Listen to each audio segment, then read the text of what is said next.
Good evening. Thank you. That was extensive. I don't know where they got all that from. Yes, all of that is true. I used to be a nurse once upon a time. I started my military career when I was 19.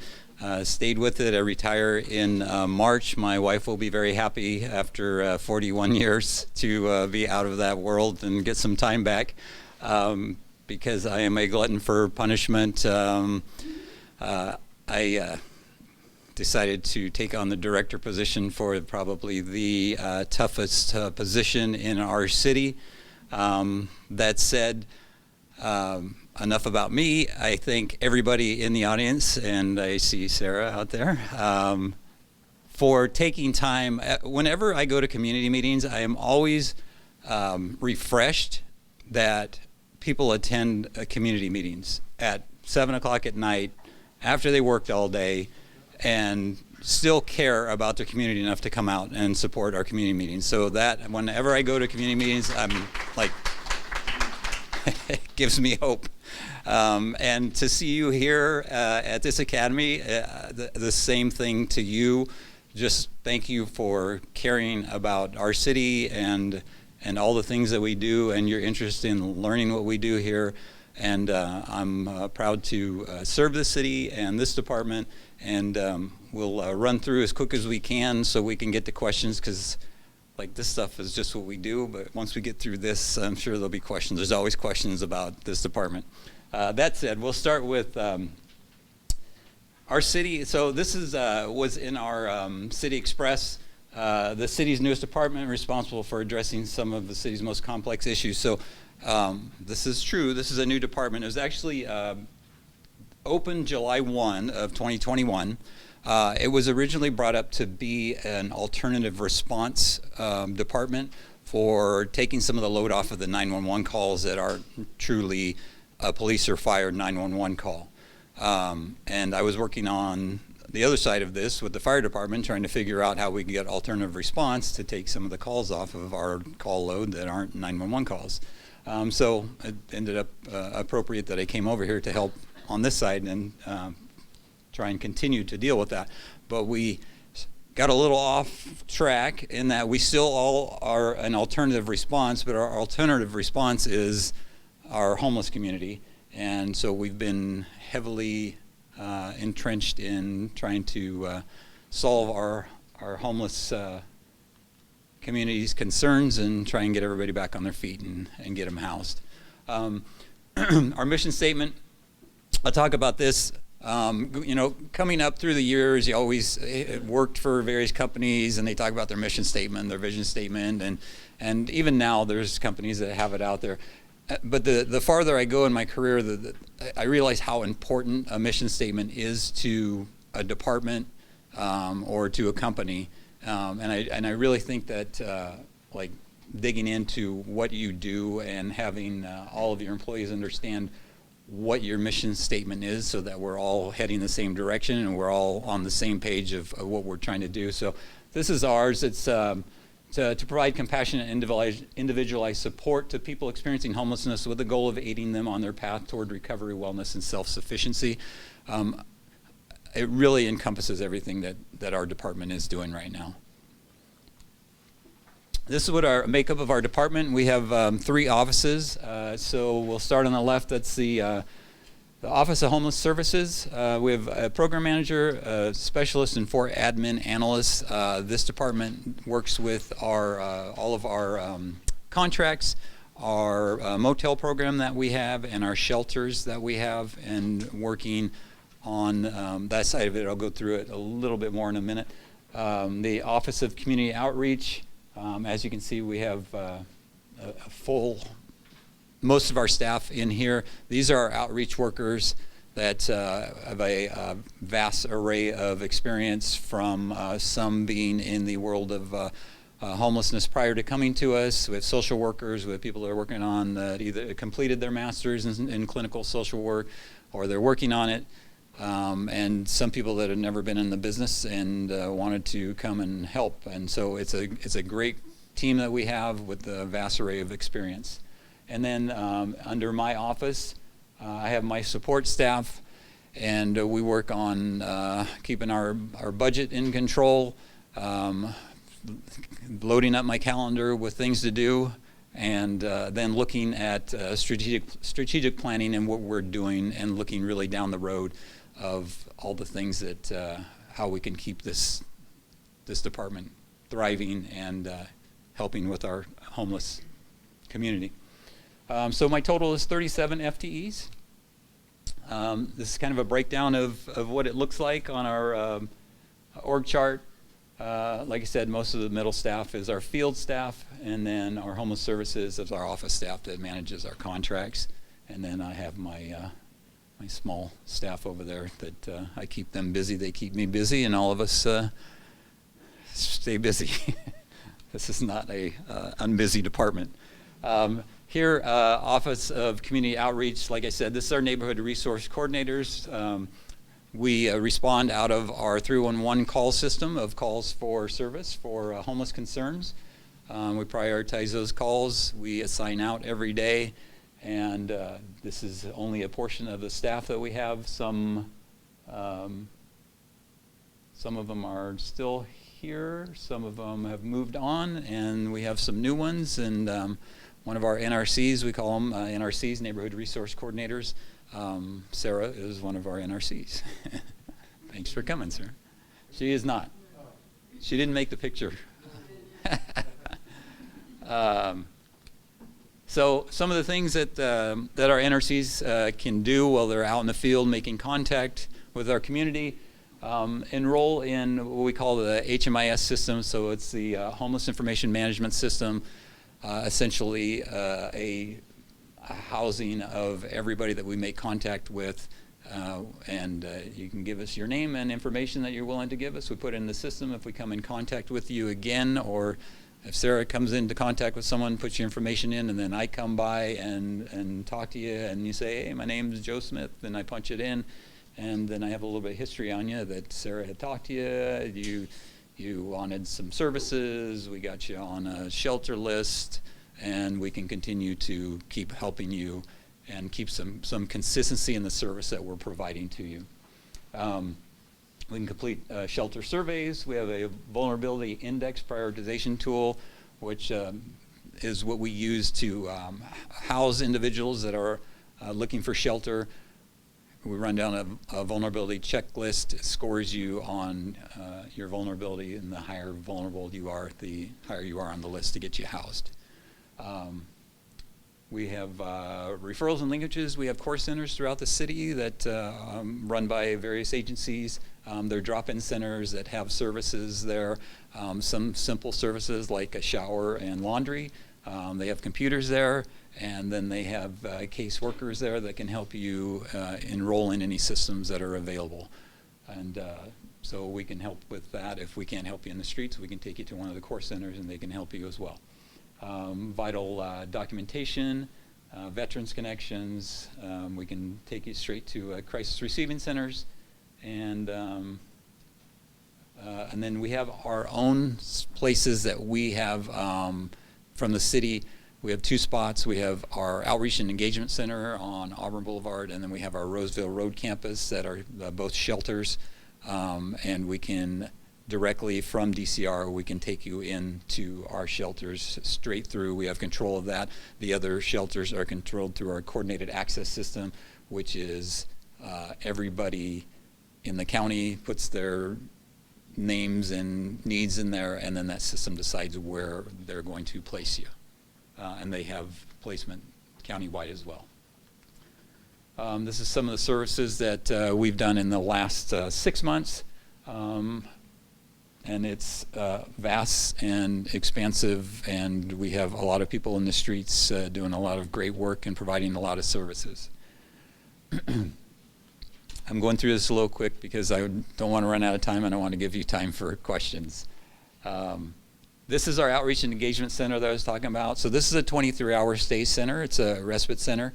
That means for 23 hours you can come and stay.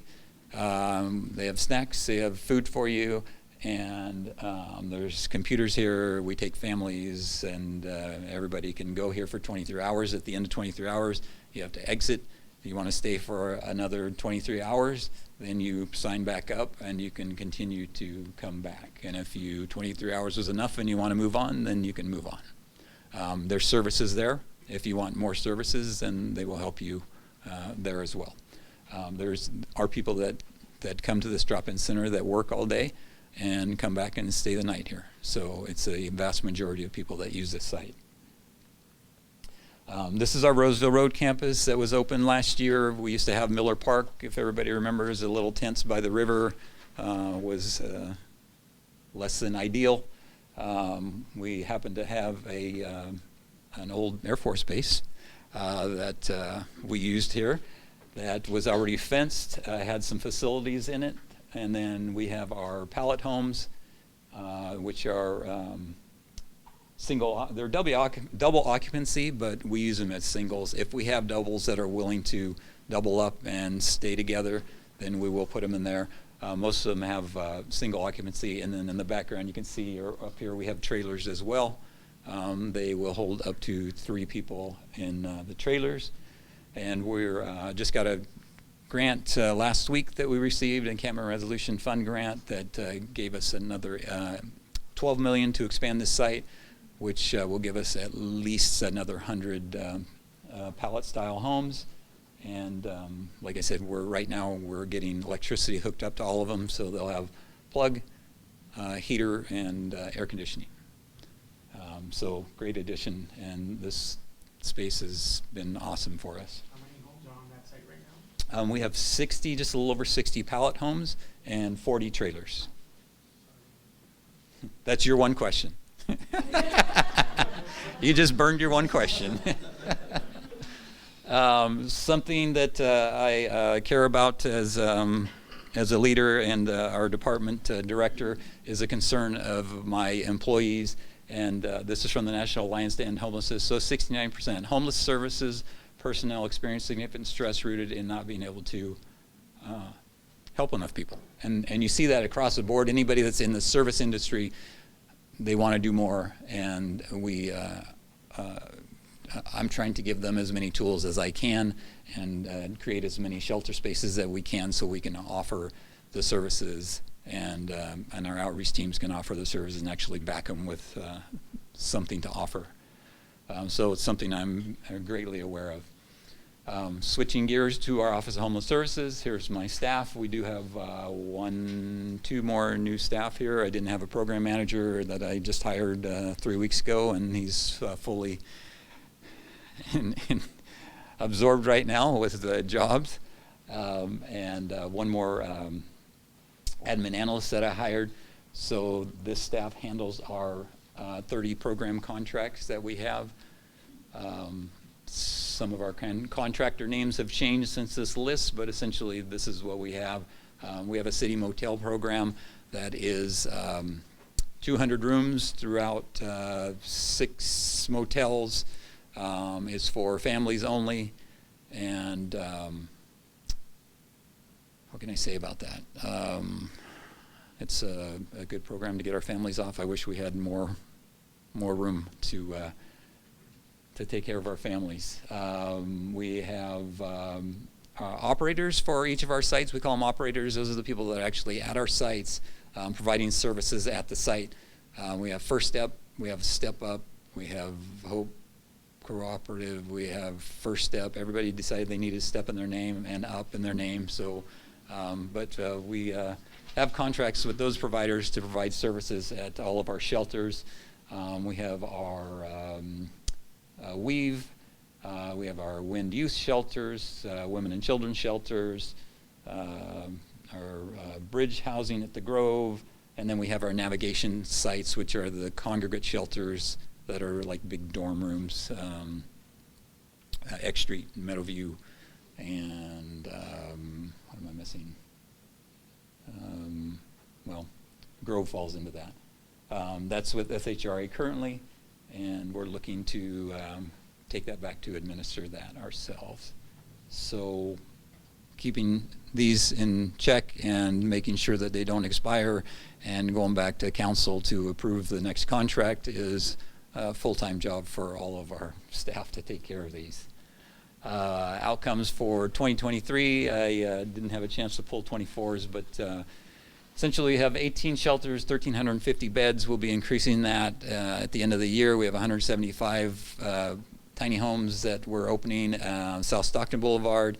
With our new expansion, with the funding we just received, it'll be at least another 125, so there's 300. And then we also, on that recent grant, got a street-to-housing program that is another 100, getting people from street to housing to apartments, essentially. So there's 100 more spaces. So super excited that this year is 400 more locations that we can place our community, and they'll be filled quickly. I can tell you that. The belief that these people want to live on the streets is not true. If we had the space, believe me, we would put them in, and I tell you, these 400 spots will be filled up. This is my staff.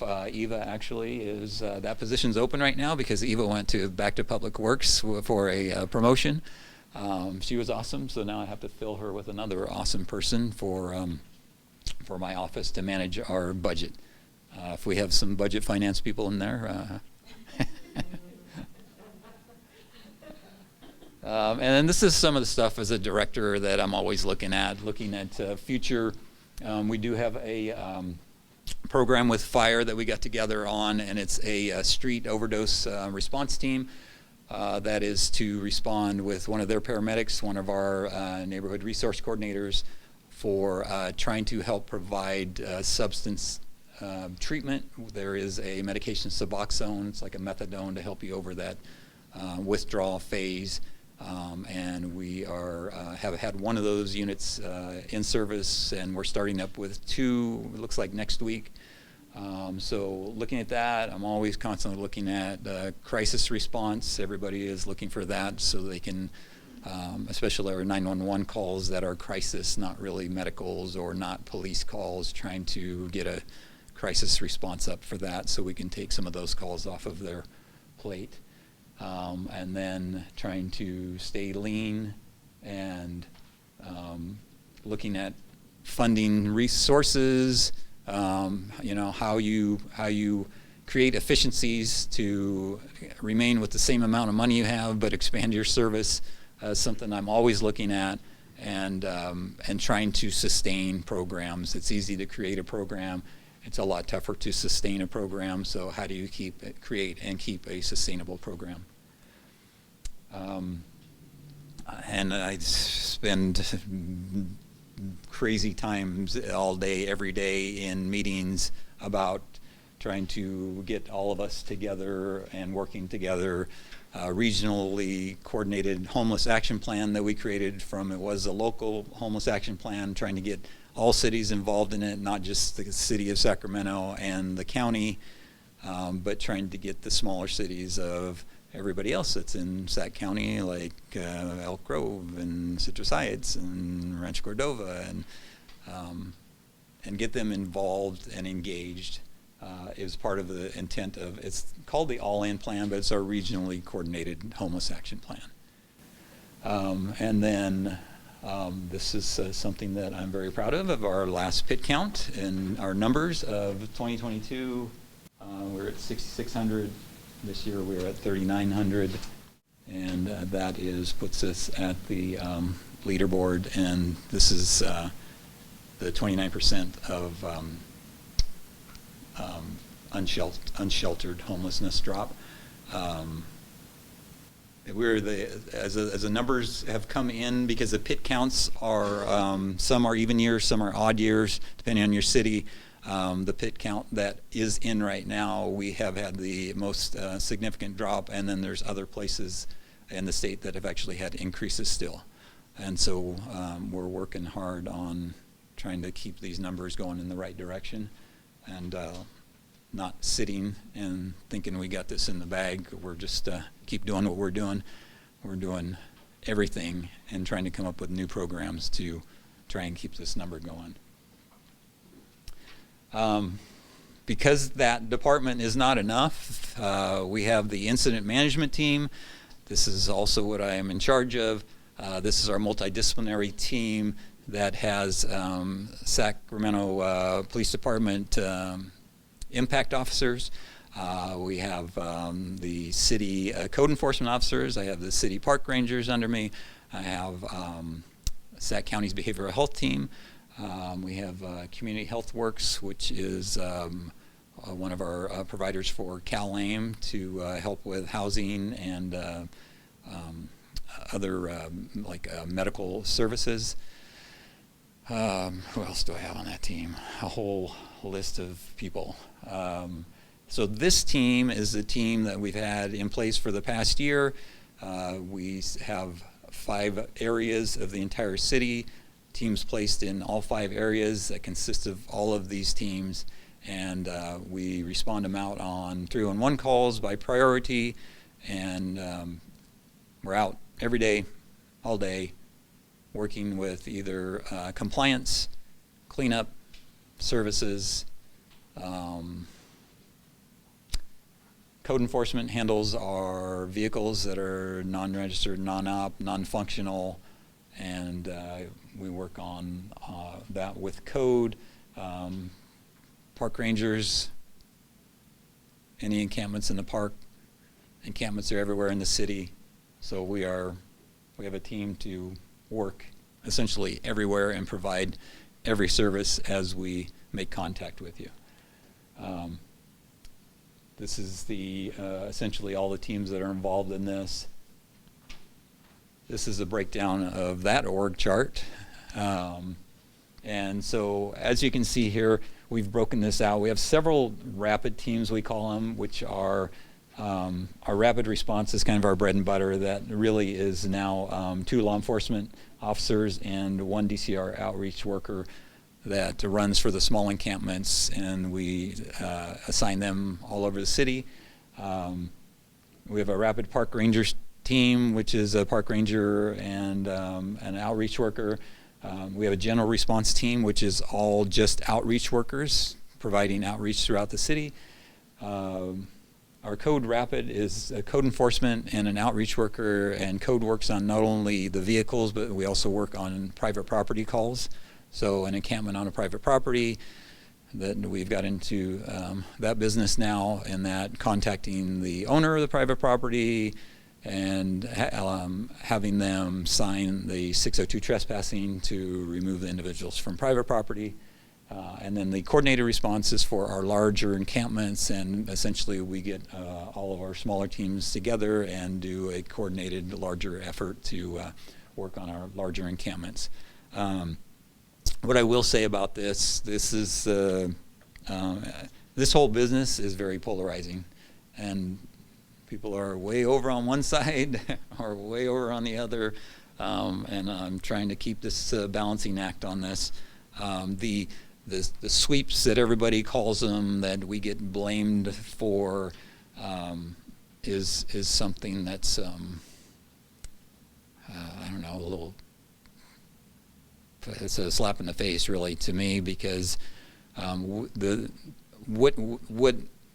the definition of a sweep is going on a sidewalk or an area and saying, you all have to get out of here and pack your stuff and leave. The difference between doing a sweep and what we do is that we go to that same area with our outreach workers, with our police officers, and say that you're breaking the ordinance of having excessive storage, or you're blocking our sidewalk. Now we have the unlawful camping. You can't have a tent set up during the daytime hours, and you come into compliance with that. Most of the time, 95% of the time, you come in compliance. You get some outreach offered to you, some services offered to you, and we move on our way. Way different scenarios that calling that a sweep, I would heavily beg to differ. That is a little different than just kicking people down the sidewalk, which I wouldn't be in this position if that's what we were doing. So that's my little soapbox. This is some of the response that the incident management team did this year, 13,000 rapid outreach. So this is from the inception of it in August to today, even though my dates up there are wrong. We've picked up 10 10 million pounds of trash, and still going. I don't know where this trash is coming from. I don't know if Waste Management is dumping their trash off so we can pick it up. But it keeps coming.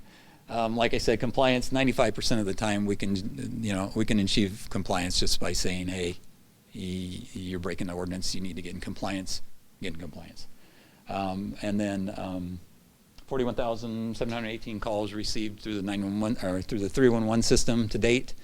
I can ask a question. I get to ask here's my one question. Can someone tell me how many calls 311 takes daily for homeless concerns? Any guesses? We just had Ivan Did Ivan dime me out? How many did Ivan say? Yeah. It averages about somewhere between 120 and 150. And from day one that I came in to the incident management team, we were taking the 311 calls to today. It's interesting because it's still that level. Though we've reduced homelessness, though we've reduced visibly what you can see in the streets, what happens is you end up raising the bar. So now instead of calling on an encampment that's 10 people, they're calling on an encampment that's one person. And but we still got that volume. It'd be an interesting case study to look at. And there's a lot of changes. We worked hard to educate everybody on 311, and well, we got them educated, so that was effective. All right, and then this is just a breakdown of the responses that we already talked about. And this is another area. So, right, we have every area that homeless encampments can be. We work with DOU, RD1000, SAFCA, which is Sacramento Area Flood Control, American River Flood Control. This one is starting to be a growing, interesting battle of who owns what.